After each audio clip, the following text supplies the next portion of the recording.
किसी शहर के रेलवे स्टेशन पर एक भिखारी रहता था।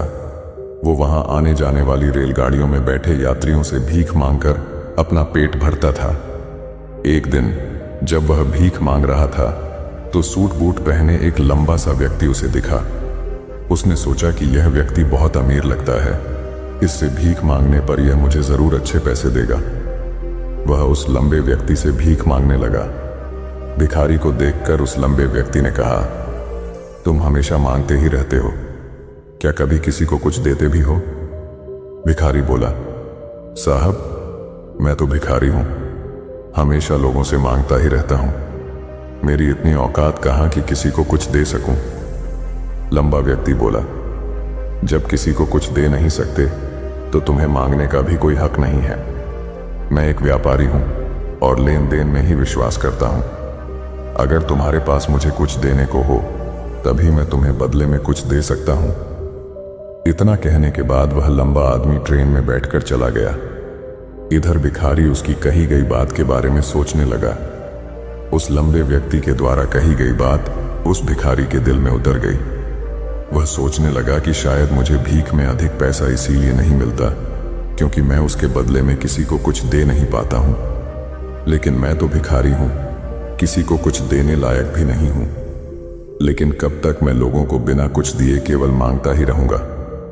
बहुत सोचने के बाद उस भिखारी ने निर्णय किया कि जो भी व्यक्ति उसे भीख देगा उसके बदले में वह भी उस व्यक्ति को कुछ जरूर देगा। लेकिन अब उसके दिमाग में यह प्रश्न चल रहा था कि वह खुद भिखारी है तो भीख के बदले में वह दूसरों को क्या दे सकता है। इस बात को सोचते हुए 2 दिन हो गए, लेकिन उसे अपने प्रश्न का कोई उत्तर नहीं मिला था। तीसरे दिन जब वह स्टेशन के पास बैठा हुआ था तभी उसकी नजर कुछ फूलों पर पड़ी जो स्टेशन के आसपास के पौधों पर खिल रहे थे। उसने सोचा, क्यों ना मैं लोगों को भीख के बदले कुछ फूल दे दिया करूं। उसको अपना यह विचार अच्छा लगा और उसने वहां से कुछ फूल तोड़ लिए। अब वह ट्रेन में भीख मांगने पहुंचा। अब जब भी कोई उसे भीख देता तो उसके बदले में वह भीख देने वाले को कुछ फूल दे देता। उन फूलों को लोग खुश होकर अपने पास रख लेते थे। अब भिखारी रोज फूल तोड़ता और भीख के बदले में उन फूलों को लोगों में बांट देता था। कुछ ही दिनों में उसने महसूस किया कि अब उसे बहुत अधिक लोग भीख देने लगे हैं। वह स्टेशन के पास के सभी फूलों को तोड़ लाता था। जब तक उसके पास फूल रहते थे तब तक उसे बहुत से लोग भीख देते थे, लेकिन जब फूल बांटते बांटते खत्म हो जाते तो उसे भीख भी नहीं मिलती थी। अब रोज ऐसा ही चलता रहा। एक दिन जब वह भीख मांग रहा था तो उसने देखा कि वही लंबा व्यक्ति ट्रेन में बैठा है जिसकी वजह से उसे भीख के बदले फूल देने की प्रेरणा मिली थी।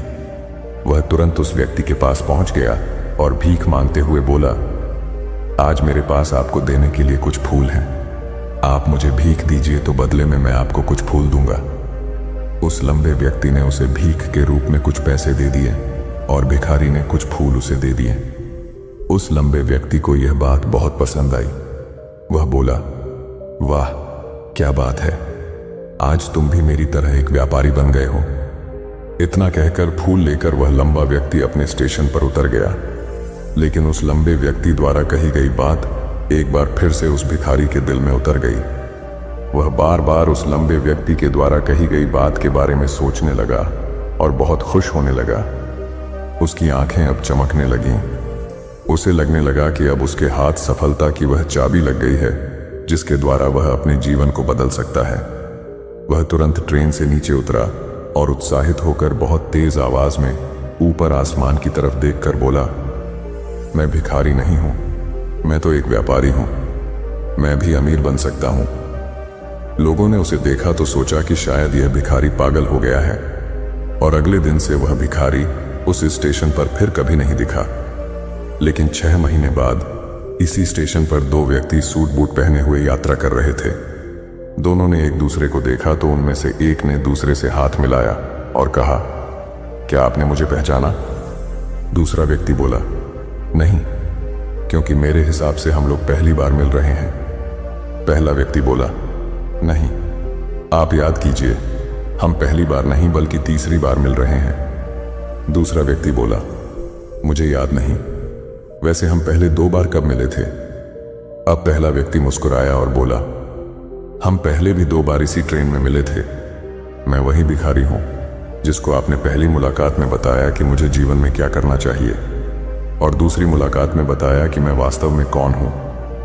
दूसरा व्यक्ति मुस्कुराया और अचंभित होते हुए बोला, ओ, याद आया, तुम वही भिखारी हो जिसे मैंने एक बार भीख देने से मना कर दिया था और दूसरी बार मैंने तुमसे कुछ फूल खरीदे थे। लेकिन आज तुम ये सूट बूट में कहां जा रहे हो और आजकल क्या कर रहे हो? तब पहला व्यक्ति बोला, हाँ, मैं वही भिखारी हूं, लेकिन आज मैं फूलों का एक बहुत बड़ा व्यापारी हूं और इसी व्यापार के काम से ही दूसरे शहर जा रहा हूं। कुछ देर रुकने के बाद वह फिर बोला, आपने मुझे पहली मुलाकात में प्रकृति का वह नियम बताया था जिसके अनुसार हमें तभी कुछ मिलता है जब हम कुछ देते हैं। लेन देन का यह नियम वास्तव में काम करता है। मैंने यह बहुत अच्छी तरह महसूस किया है, लेकिन मैं खुद को हमेशा भिखारी ही समझता रहा। इससे ऊपर उठकर मैंने कभी सोचा ही नहीं। और जब आपसे मेरी दूसरी मुलाकात हुई तब आपने मुझे बताया कि मैं एक व्यापारी बन चुका हूं। अब मैं समझ चुका था कि मैं वास्तव में एक भिखारी नहीं बल्कि व्यापारी बन चुका हूं। मैंने समझ लिया था कि लोग मुझे इतनी भीख क्यों दे रहे हैं, क्योंकि वह मुझे भीख नहीं दे रहे थे बल्कि उन फूलों का मूल्य चुका रहे थे। सभी लोग मेरे फूल खरीद रहे थे क्योंकि इससे सस्ते फूल उन्हें कहाँ मिलते। मैं लोगों की नज़रों में एक छोटा व्यापारी था, लेकिन मैं अपनी नज़रों में एक भिखारी ही था। आपके बताने पर मुझे समझ आ गया कि मैं एक छोटा व्यापारी हूँ। मैंने ट्रेन में फूल बांटने से जो पैसे इकट्ठे किए थे उनसे बहुत से फूल खरीदे और फूलों का व्यापारी बन गया। यहाँ के लोगों को फूल बहुत पसंद हैं और उनकी इसी पसंद ने मुझे आज फूलों का एक बहुत बड़ा व्यापारी बना दिया। दोनों व्यापारी अब खुश थे और स्टेशन आने पर साथ उतरे और अपने अपने व्यापार की बात करते हुए आगे बढ़ गए। दोस्तों, इस कहानी से हमें बहुत कुछ सीखने को मिलता है। कहानी में लंबा व्यापारी गिव एंड टेक के नियम को बहुत अच्छी तरह जानता था। दुनिया के सभी बड़े व्यापारी इसी जीवन के नियम का उपयोग करके सफल हुए हैं। इस फॉर्मूले को उसने भिखारी को भी बताया। भिखारी ने इस प्राकृतिक नियम को अपना लिया और इसका असर उसके जीवन में साफ दिखाई देने लगा। उसने अपनी सोच बदली और उसकी जिंदगी बदल गई। यह कहानी हमें बताती है कि हम यदि अपनी सोच बदल लें तो कुछ भी हासिल किया जा सकता है। यदि हम खुद को छोटा समझते रहेंगे तो हम हमेशा छोटे ही बने रहेंगे। बड़ा बनने के लिए हमें अपनी सोच को बदलना होगा और खुद के बारे में बड़ा सोचना होगा। कहानी का सार यह है कि सफलता आपकी सोच में छुपी होती है। खुद का आत्मसम्मान जगाइए, अपनी सोच को बड़ा बनाइए और देखिए